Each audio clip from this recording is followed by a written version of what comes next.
میں ایک حدیث سنا دیتی ہوں آپ کو.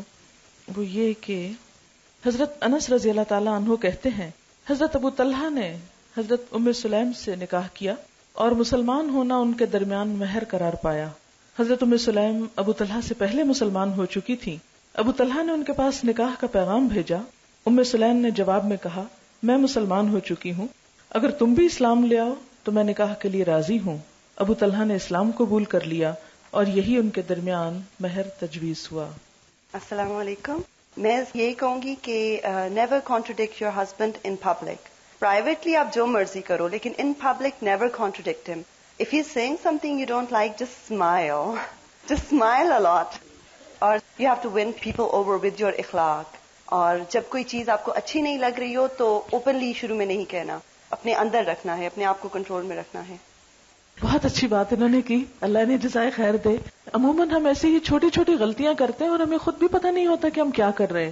اب دیکھیں کہ عموماً ڈفرینس آف اوپینین اس لیے نہیں ہوتا کہ ہم ایک دوسرے کو ڈس لائک کر رہے ہوتے ہیں یا ہماری کوئی عداوت ہوتی ہے ایک دوسرے کے ساتھ. وہ چونکہ سیٹ اپ مختلف ہوتا ہے, گھروں کی روٹین مختلف ہوتی ہے, لائف سٹائل مختلف ہوتا ہے, تو قدرتی طور پر جب آپ ایک دھارے سے آئے دوسرا دوسرے سے آئے, جب وہ اکٹھے ہوں گے تو کچھ چیزیں مختلف ہوں گی اور ان میں اختلاف کا پیدا ہونا بالکل نیچرل ہے.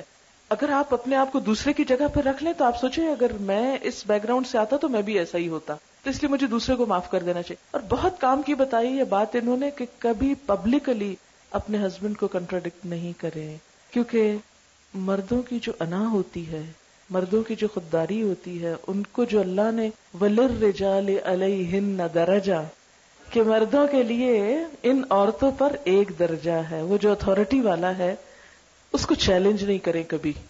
اس کو چیلنج کر کے خود آپ نقصان اٹھائیں گے.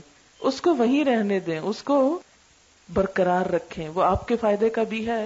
اور اگر اس معاملے میں اس نصیحت پر عمل ہو جائے کہ ٹھیک ہے اختلاف بھی ہوگے, آپس میں محبت سے بھی انسان ایک دوسرے سے جھگڑتا ہے, روٹتا ہے, سب کچھ چلتا ہے, ایک نیچرل لائف کی علامت ہے, لیکن لوگوں کے سامنے نہیں, کیونکہ شوہر اپنی بے عزتی کو ہمیشہ دل میں رکھ لیتے ہیں اور پھر جگہ جگہ انتقام لیتے ہیں اور زندگی تلخ کر دیتے ہیں. اس لیے ایک کڑوا گھونٹ بہت ساری خرابیوں سے انسان کو بچا لیتا ہے.